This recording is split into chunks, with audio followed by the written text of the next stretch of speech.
Okay, so with that in mind, we've just completed the first exam, really the first series of studying, practice, quizzing, and then taking an exam, right? Testing our abilities, how our approach to learning is working out. And several of you are doing quite well, right? Some of you are struggling and some of you are failing. And depending, essentially where you're at now, in large part, gives you a view of where you're going to be at the end of the semester. It's not going to be, for those that are doing really well, you're still going to have some struggles.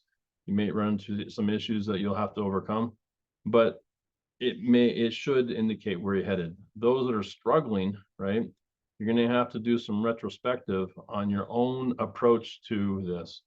Some of it may just be that it's just difficult for you to learn. I've had classes in the past where no matter what I did,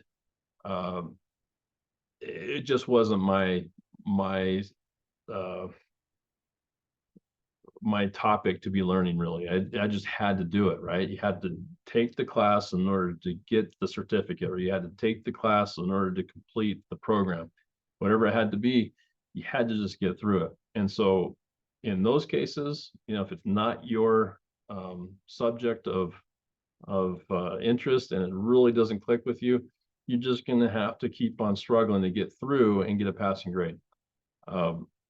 Because you may get all your assignments in on time, you may try and try again, but no matter what you do, it's not going to click for you. So hopefully, between students, support forums, tutoring resources, a little help from me from time to time to help get you over that hurdle, should help you at least pass. Those of you that are failing right now, it's either because it truly isn't working for you, you're getting frustrated and you're just letting go. Yeah, I can understand that. I've done that at least once or twice in my career on either a subject or something I was trying to do, and it just wasn't worth it. So it was time to hang it up and just move on to something more productive. But there's others of you that just need to adjust how you're approaching this. And that might come down to just make sure your assignments are on time, or that you're doing it beforehand so that you can deal with some of the life's issues that come up and get those assignments turned in on time. That's usually the main issue, because as my father-in-law used to tell me about work, show up, be on time, be nice to everybody, and just work hard. And that's about 80% to 90% of your job, day in and day out. The rest of it will just work itself out.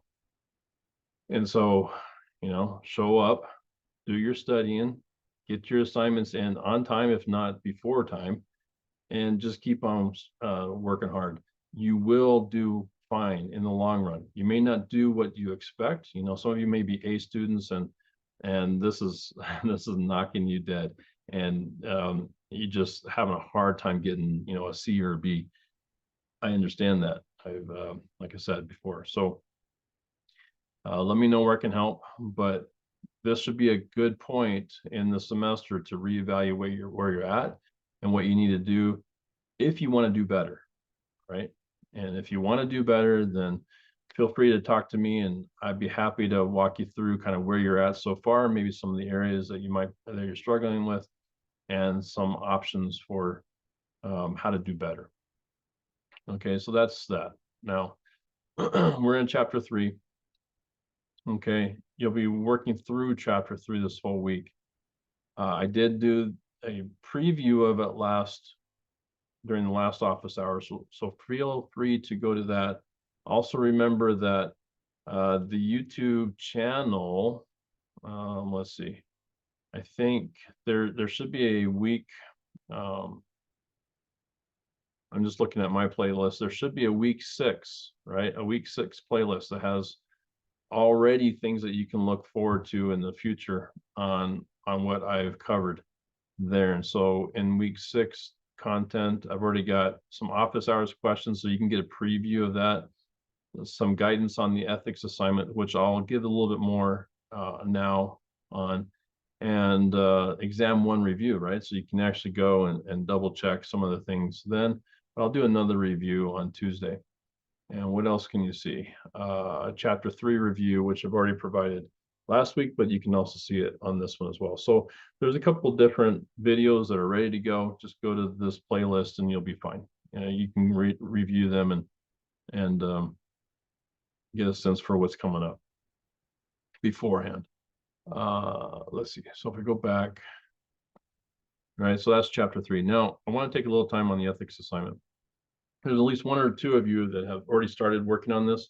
I've made a modification to it because usually this assignment, there's two assignments like this and they're called ethics assignments, but really they're a problem statement that you need to write a memo on and send it to me. And so what I've tried to do is, if I can make this a little bit bigger, I've tried to make sure, because generally, individuals will write me a novel and I don't want a novel. In fact, if you're writing more than a paragraph worth of words, maybe 2 paragraphs at most worth of words, you've done too much.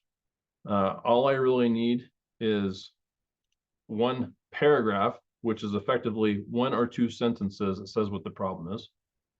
I need another paragraph that says what should have happened, and that's usually a 1 sentence and a journal entry, right? So remember, the journal entries take the form of something like what I've done in Excel before, right?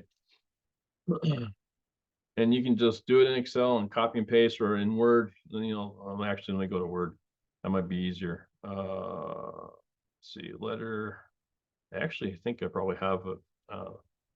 Actually do this. I think I've done this in the in the video, but real quick, in Word, just go to a memo, a simple memo, right? Open it up. Okay, put your name and all this other stuff in it, subject. But really all you're doing, right, is this is the problem. Oops, I'm not sure why that did that. Okay, let's go down here. This is the problem, right? Da da da da. That's a couple of sentences. This is what should have happened. And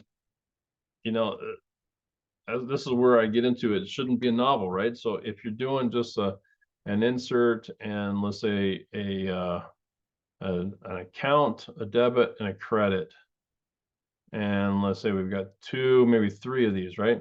So you're going to put in account, right? A debit and a credit. This is what should have happened. So I'll just give you a little hint. So if it was, what is this about? Subscription revenue, right? Yeah, subscriptions. Okay. So actually, let me go back to here. Go back here. Okay. Where was I? Here. All right. So account. So it might have been something like subscriptions. Oh, let's just say, I think it should be, oh yeah, revenue. Oh, no. Subscription revenue should have first been charged to unearned revenue. Okay. But actually it's a credit. So I'm just going to say 600,000. Okay. And they got the cash. So I'm doing this a little bit backwards. So, you'll have to correct a little bit of this, but debit first. This is what should have happened when they first did it. And then they should have actually had at the same time something that said, okay, well, 1/12 of that is going to revenue. So I'll take, I'm going to do just I'm going to take 50,000 out of that account. And I'm going to move it to revenue. Okay. So this, not in exact form, if you replicate this, you'll probably have me scold you for putting the debit second instead of first. But anyway, this is what would have happened, right? But because it didn't, then this is the adjustment that is needed, okay, to correct the misrecording. Okay, something like that. And you put in another one. You can just copy this, right? Copy it, paste it, and just change the information here to adjust what happened. And then I think the last one is something to the extent of, yeah, what should have happened, how to adjust, already did that. And then what should be done in the future? Well, because this is an ongoing in the future, revenue should be recorded, let's say monthly, as follows. Okay. And then you put in another journal entry. Okay. And then finally, very simply, please review and approve. Okay. Now, what's nice about this is it's coming directly to an accounting manager, me. Okay. You're telling me what the problem is, right? How it should have been handled, what the adjustment should be done, and what the future will look like. Now, because of this style, as a manager, it's easy for me to go through this very quickly and say yes, right? I shouldn't be able to read, it shouldn't take me more than 2 minutes, maybe a minute to read through this and agree or find the problem in your logic. I can kick it back to you. You can revise it. You'll send it back to me and I'll pass it on to an accounting clerk to do the recording. One, do the adjustment, right? Do the adjustment and then prep any future reoccurring adjustments that need to happen because of it. It's easy. So this is as simple as this assignment gets, not only for this one, but also you have a second one coming up in, I don't know, week 10 or 11 or something like that. So make sure to keep it this simple. If I see a novel, if I see 2 or 3 paragraphs of just words, I'm probably going to kick it back because you probably got it wrong. Okay. Because sometimes students will just tell me, this is the problem. It was recorded incorrectly. It should be fixed. Oh, that's wonderful. It should be fixed. Well, how should it be fixed? That's why you're in this class. You're supposed to tell me how it's supposed to be fixed because you're learning how to fix it in this chapter, in this week. And you need to tell me how to fix the subscription revenue that was booked incorrectly. Okay. What went wrong? How to fix it? Let's see what went wrong, how it should have been, how to fix it, and what's the future look like in terms of recording subscription revenue. I have another video on this, so please feel free to look at it. I think I may have done the same thing, but here's just a second try at that. Okay. I might as well say that. Huh. Okay. So with that, I think that's it for the assignment that's coming up. Don't make it too difficult. It will require some thinking though on how to adjust for cash received for revenue to be earned in the future. And that's that. All right, so you have your quizzes. Make sure you work through those. And then you have financial statement analysis. So the rest of it's pretty straightforward. Let me know if you have any questions. Happy to help you through anything that you run into problems with. Take care.